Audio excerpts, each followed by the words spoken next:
ബി.ജെ.പിയെ വിമർശിക്കുമ്പോൾ കൃത്യമായി അത് രാഷ്ട്രീയപരമായ വിമർശനമാകണം. അത് ഹിന്ദു വിമർശനമാകുന്നിടത്ത് നിഷ്പക്ഷ ഹിന്ദുക്കൾ BJP ആവും. സാങ്കേതികമായിട്ട് ഇവിടെ ഉണ്ടാകുന്ന ഒരു പ്രശ്നം അതാണ്. ഇപ്പൊ BJP പോലെ നമ്മളിപ്പോൾ SDPIനെയോ ലീഗിനെയോ മറ്റു കാര്യങ്ങളെയോ നിങ്ങൾ അത്തരണത്തിൽ വിമർശിക്കുന്നുണ്ടെങ്കിൽ രാഷ്ട്രീയപരമായി വിമർശിക്കണം.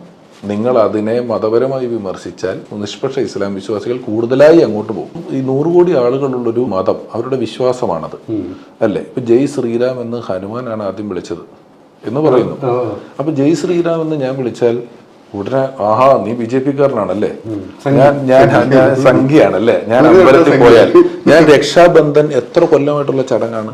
എന്റെ രക്ഷാബന്ധന് ഒരു സഹോദരന് രാഖി കെട്ടിക്കൊടുത്ത രാഖിയുമായിട്ട് ഒരുത്തം വന്നാൽ ഉടനെ അവനെ അങ്ങനെ ചാപ്പ അടിക്കുമ്പം ഇവൻ പറയുന്ന സ്റ്റേറ്റ്മെന്റ്